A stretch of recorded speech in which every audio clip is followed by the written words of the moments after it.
We keep things rolling here on the Sports Cubicle on WCPT 820 AM and now on WSBC 1240 AM Chicago. I'm your host, Mike Mercado, and it is our favorite time of the year, not just because the NFL wildcard and divisional rounds are here. We can see the Super Bowl right around the horizon. Pitchers and catchers are about to report, friends. And of course, the NBA and NHL is in full swing.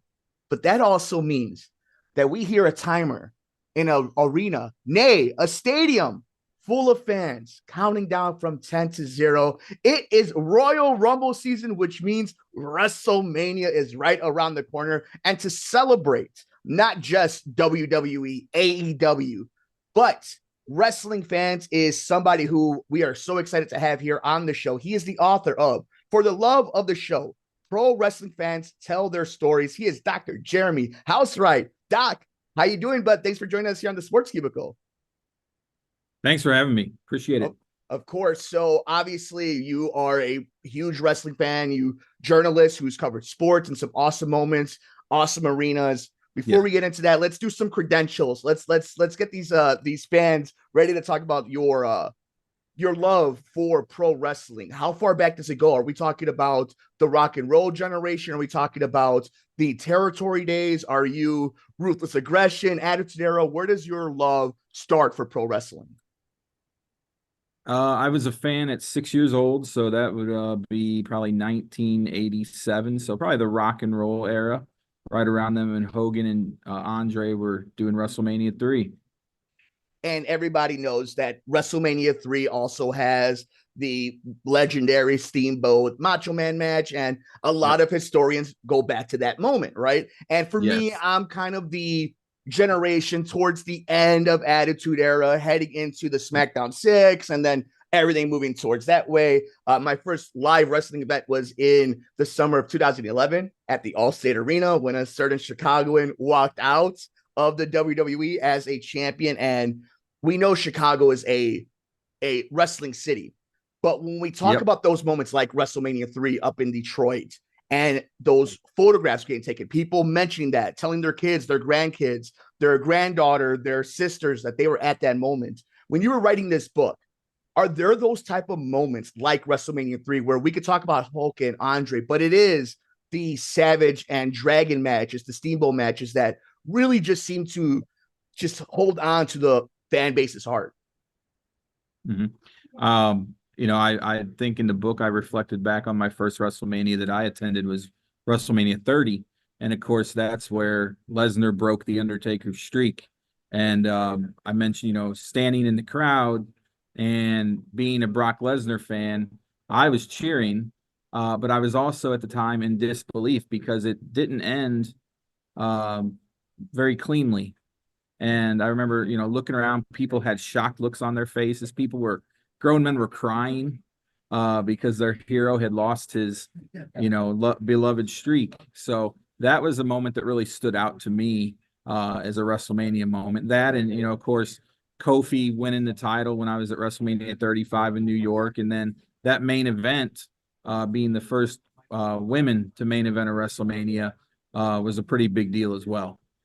And it was such a big deal. And they were doing such a great job of promoting that particular triple threat match. It was Charlotte Flair, Ronda Rousey, and Becky Lynch. Becky has been a friend of the show, guest here on the Sports Cubicle, Sports from the Couch. Awesome, awesome lad, as they say. Obviously, Seth Rollins, a huge Bears fan. So they got love here for Chicago. Chicago loves them. And we all love wrestling and pro wrestling, sports entertainment, however you want to call it. And you talking about those moments, right? Even WrestleMania 30. Talking about that Brock Lesnar Undertaker moment. Heck, Vince McMahon, the legend goes, he went to the ER with Undertaker because of the concussion. But that very night started in bookend with the awesome storyline of Daniel Bryan, now Bryan Danielson, beating Triple H. And then in that triple threat match against Randy Orton and Batista, one of those moments where it felt like the WWE audience, the wrestling audience, really did force the hand of management, and management maybe reluctantly went with it. And I think by the end kind of was all in on it until injuries kind of took over post WrestleMania. But something like that, where in a show that has that amazing storyline, we look at Lesnar and and Undertaker as kind of the key moment in a pay-per-view that's legendary. How often does that happen in Right. your research of these amazing wrestling moments over the last 50, 60 years of people just, we were expecting this to be the show stealer, but it was that one that did it. Yeah, it's rare. It really is. You mentioned, Chicago. I was just there for Survivor Series, and I'm a huge CM Punk fan. That's my guy. I actually have his logo tattooed on my arm. Let's go. And that night, I did not expect him to show up. Everything that I had heard from, people I knew and from some of the wrestlers, no one knew. And when that music hit, I I flipped out. That was one of the first times in a while that I've really flipped out at a show. And I had goosebumps. And it was so loud. You could hardly hear his music. That's how loud it was.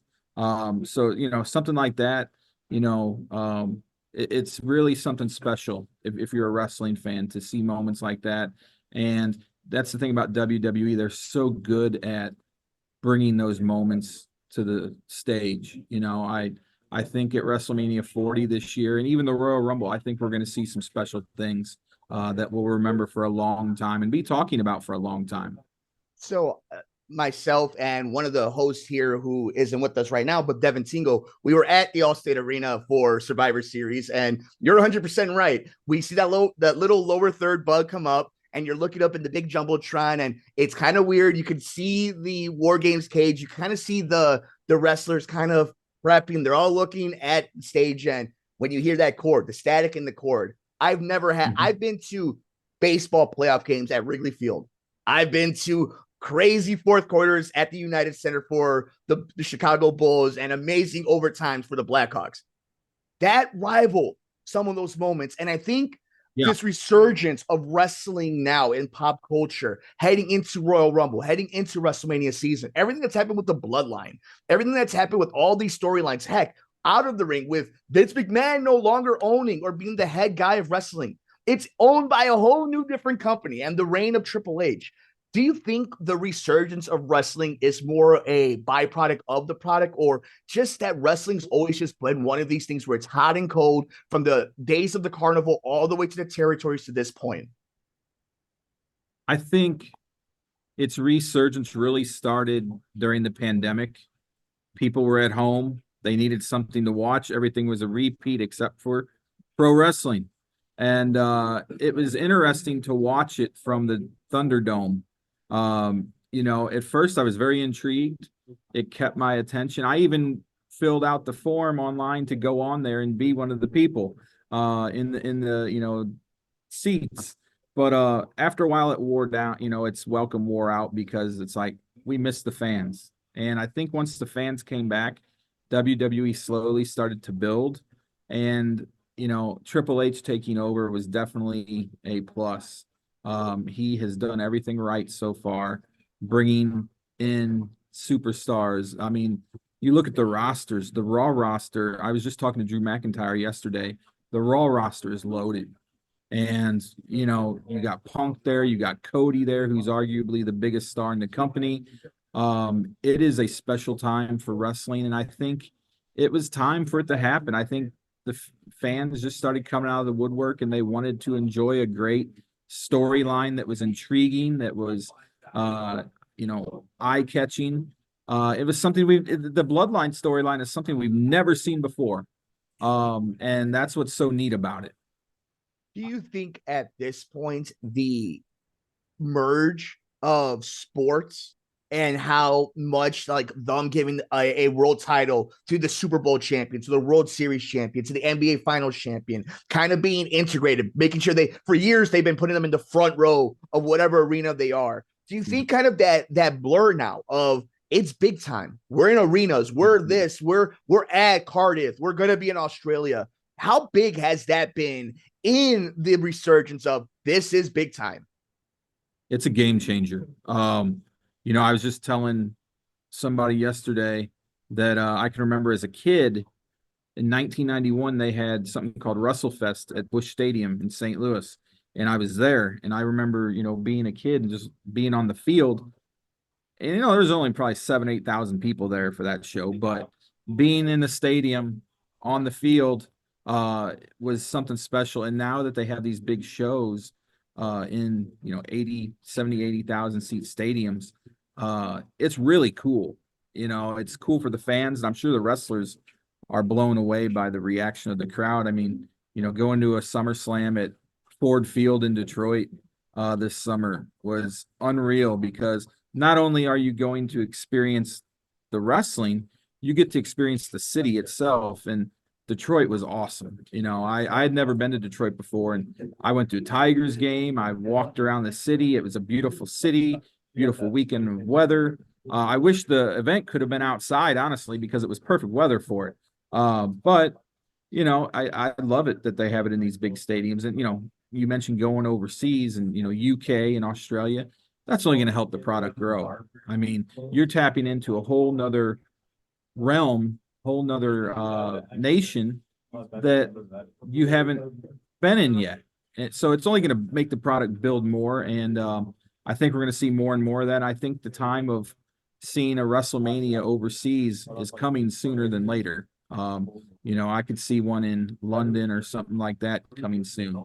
And we saw the tease right back in, I think, Money in the Bank from John Cena, that it is going to be something that they've talked about, even a WrestleMania in Vancouver. And I think they've really taken note of what the NFL is doing, right? The NFL has had a stranglehold in the United States. And now the NFL wants to go international at this point. And I think WWE, when they struggled back in the early 90s, that's what they did. They went to international different revenue streams, and that's what they're doing now. And it's fascinating to see how they've kind of taken that approach in modern wrestling. And he's the author of For the Love of the Show, Pro Wrestling Fans Tell Their Stories, Dr. Jeremy Housewright. Check it out on Amazon, Barnes & Noble. We'll leave a link in the description in the video, and of course the podcast. And he's done some great work when it comes to the world of sports and pro wrestling, and a great writer and journalist. And we're so lucky to have him here on the Sports Cubicle. And I guess the pivot would be the competition. We've been able to have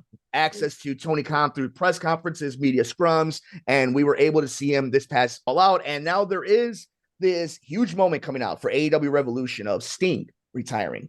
And your book, I believe, is kind of the byproduct of all these years of the fandom and the newsletters and the tape traders and the old school Jim Cornette sitting by ringside, taking pictures type of thing. And Sting is retiring, and it's one of those guys in the Coliseum in Carolina. It's going to be a thing and a moment in wrestling history for fans and pro wrestling itself. What does it mean for somebody like you to see that career come full circle? We finally saw The Undertaker up the Northeast version of that, right?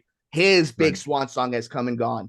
Now it Sting's. What do you think? What kind of impact does that do for somebody like you who's written a book like that, where Sting is kind of like that real keystone to a book like this? I'm a huge Sting fan.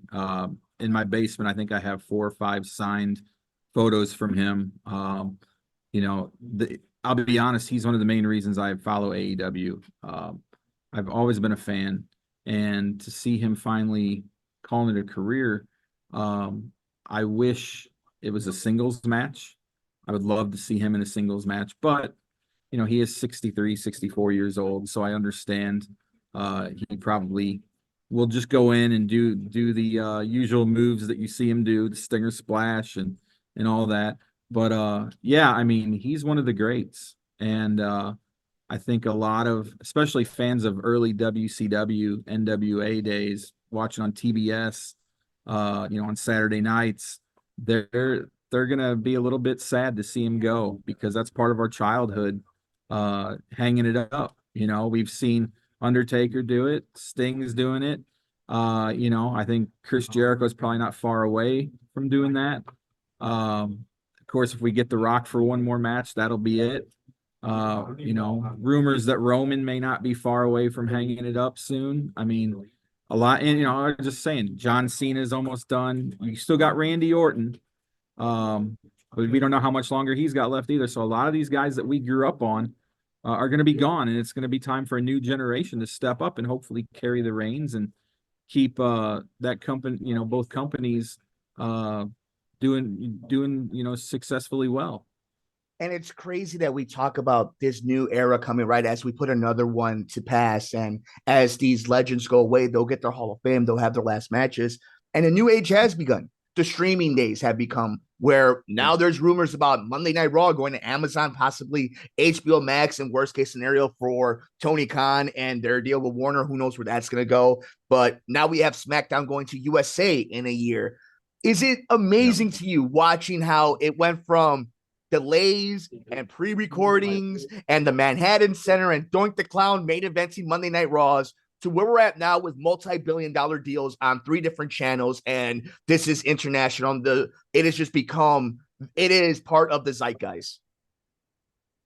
Yeah, I think like you said, I just come to kind of expect it now. I think that the product's big enough where these entertainment companies know that there's money to be made there, and both sides can benefit from it. I mean, Amazon, and that's where I think Raw will be heading. They're huge, so you're getting eyes on a product that you've never had before. It's kind of like, I equate it to like the Chiefs with Taylor Swift. She's putting eyes on that product. I'm a huge Chiefs fan, so I always bring everything back to the Chiefs. But she's brought eyes to that team in the NFL that were never there before. And it's going to be the same with wrestling, going to these streaming companies, Prime and HBO Max, things like that. Maybe Netflix someday, who knows? But it can only help the product grow, and it'll help the companies grow as well.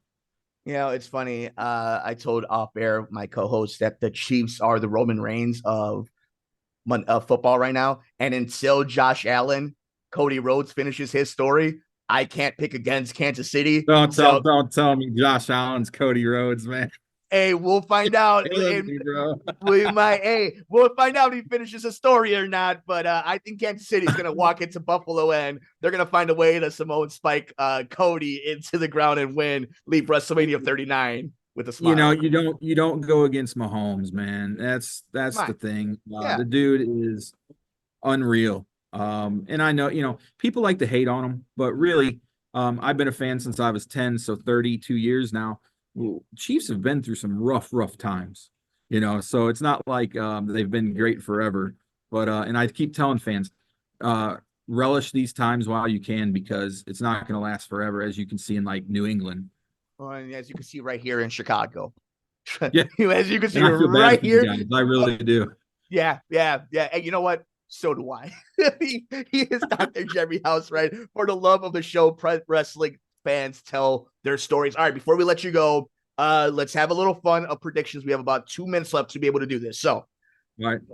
Does Roman versus Rock happen at Perth at Elimination Chamber? Yes or no? No. Does Rock versus Roman happen night 2 at WrestleMania 40, Philadelphia, Pennsylvania? Sad to say, yes. When does Cody Rhodes finish his story? I'm going to say SummerSlam. And if the rumors are true, will it be Cody Rhodes versus Okada at WrestleMania 40? I'm saying no. I'm saying Randy Orton. Will Drew McIntyre leave WrestleMania 40 after Claymore and kick Seth Rollins at WrestleMania 40, barring injury? I think that would have happened barring injury, but everything I'm hearing, I don't know if that's going to happen. Drew's my boy. I hope Drew. I think they need to put a title on Drew. He's worthy of it. His character now is great. I love it that he's got some fans actually turning against him. I think he can come in and just destroy everybody as far as I'm concerned. So I would like to see a title on him soon. And if Seth is healthy, then I'd like to see Seth and Drew. And finally, because we have to do it and we know what time it is, it's clobbering time. CM Punk walks in at number 30 and wins the Royal Rumble and challenges your boy Drew McIntyre for the World Heavyweight Championship, possibly even Seth Rollins barring injury. A triple threat match, keeping tradition going at a WrestleMania every 10 years. Am I crazy? Yes or no? No, you're not crazy. I think that's definitely a good possibility, but I don't think Punk comes out the champion. Ooh. We're gonna hold you to He's that. got to earn it. He's got to earn it first. And I love Punk. I've met him a few times. I've interviewed him. I love the dude. He's my all-time favorite, but I think they're going to make him earn it. Well, you are earning every bit of awesome piece of respect and book sale and click and follow because you are an amazing guest. You are doing such a great job representing wrestling fans, representing journalists, and mixing the worlds of sports and entertainment. And he is Dr. Jeremy Housewright. The book is For the Love of the Show.